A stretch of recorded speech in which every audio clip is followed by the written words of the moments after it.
بسم اللہ الرحمن الرحیم رب زدنی علما رب زدنی علما رب زدنی علما۔ اے اللہ میرے علم میں اضافہ فرما۔ پیارے بچوں، آج جو ہم سبق پڑھیں گے وہ ہے حضرت عائشہ رضی اللہ تعالیٰ عنہا کے بارے میں۔ حضرت عائشہ رضی اللہ تعالیٰ کے بارے میں سب سے پہلے پڑھیں گے کہ وہ کون تھی، ان کا شجر نسب کیا ہے، کس کی بیٹی تھی، کس کی بیوی تھی، ان کے حالات زندگی کے بارے میں ہم پڑھیں گے۔ ام المؤمنین حضرت عائشہ صدیقہ رضی اللہ تعالیٰ عنہا خلیفہ اول حضرت ابوبکر صدیق رضی اللہ تعالیٰ کی بیٹی تھی، یعنی حضرت عائشہ رضی اللہ حضرت ابوبکر صدیق رضی اللہ تعالیٰ کی بیٹی تھی، جو کہ نبی کریم صلی اللہ علیہ وسلم کے سب سے قریبی دوست تھے اور خلیفہ اول تھے، پہلے خلیفہ بھی تھے۔ آپ رضی اللہ تعالیٰ عنہا کی والدہ کا نام ام رومان تھا۔ آپ رضی اللہ تعالیٰ کا لقب صدیقہ اور حمیرہ تھا۔ آپ کا نام تو حضرت عائشہ تھا، لیکن آپ وسلم نے ان کو جو لقب دیا تھا وہ صدیقہ یعنی سچ بولنے والی، اور حمیرہ یعنی حمیرہ کا مطلب ہوتا ہے سرخ رنگی، یعنی وسلم پیار سے حضرت عائشہ رضی اللہ کو حمیرہ کہا کرتے تھے۔ آپ کی کنیت ام عبداللہ تھی۔ آپ کے والدین آپ کی پیدائش سے پہلے ہی اسلام لا چکے تھے، یعنی ان کے والدین حضرت ابوبکر صدیق رضی اللہ تعالیٰ اور حضرت ام رومان حضرت عائشہ کی پیدائش سے پہلے ہی اسلام لا چکے تھے۔ حضرت عائشہ رضی اللہ تعالیٰ عام بچوں کے مقابلے میں بہت مختلف اور ممتاز تھی، یعنی کہ بہت مختلف تھی اور بہت اچھی تھی۔ آپ بے حد ذہین بھی تھی، باشعور تھی، اچھے حافظے کی مالک تھی، بہت ذہین تھی۔ آپ کھیل کود کی بہت شوقین تھی، محلے کی لڑکیاں آپ کے پاس جمع رہتی اور اکثر آپ کے ساتھ کھیلا کرتی تھی۔ آپ رضی اللہ تعالیٰ کو گڑیا کے ساتھ کھیلنا اور جھولا جھولنا بہت پسند تھا۔ اب یہاں پہ جو آپ رضی اللہ حضرت عائشہ رضی اللہ کی گڑیا کے ساتھ کھیلنے کی بات ہے، وہ یہ آج کل کی جو گڑیا عام بازاروں میں جو گڑیا ملتی ہیں وہ ایسی گڑیا نہیں تھی، ان کے ساتھ کھیلنا قطعاً جائز نہیں ہے۔ آپ رضی اللہ کے پاس جو گڑیا تھی وہ ایک یعنی خود کپڑوں سے بنا کے لپیٹ کے کپڑوں میں ایک یعنی کہ گڑیا کی شکل بناتی تھی، لیکن اس کی کوئی آنکھ منہ وغیرہ نہیں ہوتا تھا، ویسے ایک کپڑے لپیٹ کے وہ گڑیا بنا کے اس کے ساتھ کھیلا کرتی تھی۔ اس سے مراد ہم یہ نہیں لے سکتے کہ آج کل کی جو گڑیاں ہیں جو بازار سے کھلونے ملتے ہیں ہم ان کے ساتھ کھیلیں، ان کے ساتھ کھیلنا قطعاً جائز نہیں ہے۔ ان کی گڑیا اور ان گڑیوں میں بہت فرق ہے۔ اور حضرت عائشہ کو جھولا جھولنا بھی بہت پسند تھا۔ رسول اکرم صلی اللہ علیہ وسلم کے ساتھ نکاح۔ حضرت خدیجہ رضی اللہ تعالیٰ عنہ کی وفات کے بعد نبی کریم صلی اللہ علیہ وسلم بہت مغموم رہتے تھے، یعنی بہت پریشان تھے، غمگین تھے۔ تو ایک صحابیہ حضرت خولہ بنت حکیم رضی اللہ تعالیٰ عنہ نے آپ صلی اللہ علیہ وسلم کو مشورہ دیا کہ آپ حضرت ابوبکر صدیق رضی اللہ کی بیٹی سے نکاح کر لیں۔ حضرت نبی کریم صلی اللہ علیہ وسلم نے اس بات میں جواب دیا، یعنی آپ صلی اللہ علیہ وسلم نے ہاں میں جواب دیا، آپ صلی اللہ علیہ وسلم نے مان لیا۔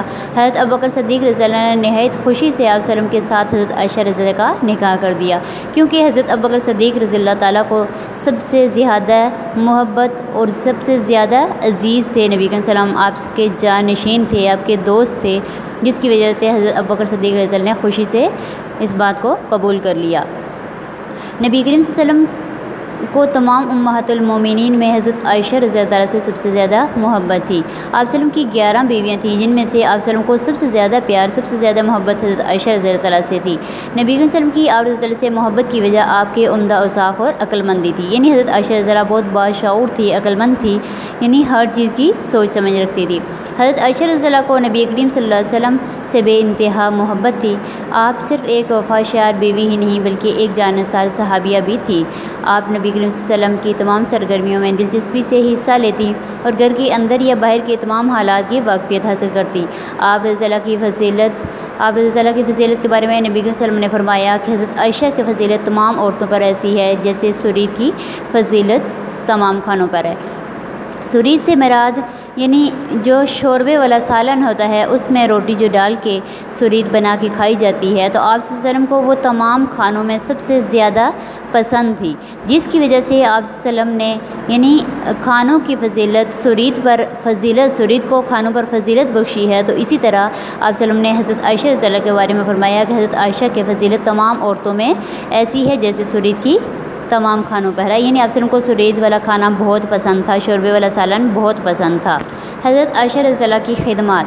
حضرت نبی کریم صلی اللہ علیہ وسلم کی وفات کے وقت حضرت عائشہ رضی اللہ کی عمر 18 سال تھی۔ 48 برس آپ رضی اللہ تعالی عنہ نے بیوی کی حیثیت سے گزارے۔ اس تمام عرصے میں آپ بیوہ کی حیثیت سے گزارے، یعنی آپ وسلم کی وفات کے وقت حضرت عائشہ رضی اللہ کی عمر 18 سال تھی اور 48 سال تک وہ یعنی نبی صلی اللہ علیہ وسلم کی وفات کے بعد زندہ رہی۔ اس تمام عرصے میں آپ رضی اللہ نے تمام مسلمانوں کے رشد و ہدایت یعنی ان کو ہدایت کے لیے ان کے علم و فضل و خیر و برکت کی عظیم رہنما بنی رہی، یعنی کہ ان کو ہر طرح کے مسائل سمجھاتی رہی۔ آپ سے 2210 احادیث مروی ہیں۔ بڑے جلیل قدر صحابہ کرام رضی اللہ تعالیٰ آپ کی خدمت میں حاضر ہو کر ہر قسم کے مسائل پوچھا کرتے تھے۔ آپ کو دینی علوم کے علاوہ طب، تاریخ اور شعرائے ادب سے بھی دلچسپی تھی۔ ام المؤمنین حضرت عائشہ رضی اللہ تعالیٰ اپنا زیادہ تر وقت عبادت میں یا لوگوں کے دینی مسائل بتانے میں خرچ کرتی تھی۔ آپ کے دل میں حد درجہ کا خوف تھا، اپنی کوئی غلطی یاد آ جاتی تو بے اختیار رونے لگتی۔ فرض نمازوں کے علاوہ نوافل بھی کثرت سے پڑھا کرتی تھی۔ تہجد اور چاشت کی نماز کا ساری عمر ناغہ نہ کیا۔ نفلی روزے بھی کثرت سے رکھتی تھی۔ رمضان میں تراویح کا خاص اہتمام کرتی تھی۔ حج کے ایام میں حلقہ درس قائم کرتی اور مختلف علاقوں سے آئے ہوئے لوگ جوگ در جوگ آپ کی خدمت میں حاضر ہو کر دینی مسائل پوچھتے اور فیضیاب ہوتے، فائدہ حاصل کرتے۔ اخلاق و عادات کے لحاظ سے حضرت عائشہ رضی اللہ کا رتبہ بہت بلند تھا۔ آپ بے حد فیاض، مہمان نواز اور غریب پرور تھی۔ ایک بار حضرت عبداللہ بن زبیر رضی اللہ تعالیٰ نے 1 لاکھ درہم بھیجے، ہم نے اسی وقت ساری رقم آپ رضی اللہ نے غریبوں میں تقسیم کر دی۔ حضرت ام المؤمنین حضرت عائشہ رضی اللہ نے 17 رمضان المبارک 58 ہجری کو وفات پائی، یعنی آپ کی وفات کا وقت 17 رمضان 58 ہجری تھا۔ آپ رضی اللہ کی نماز جنازہ حضرت ابو ہریرہ رضی اللہ نے پڑھائی۔ آپ رضی اللہ کی وصیت کے مطابق آپ کو جنت البقیع میں دفن کیا گیا۔ امید ہے کہ آپ کو حضرت عائشہ کے بارے میں بہت ساری معلومات حاصل ہو گئی ہوں گی اور آج کا یہ ٹاپک آپ کو سمجھ آ گیا ہوگا۔ تھینک یو، اللہ حافظ۔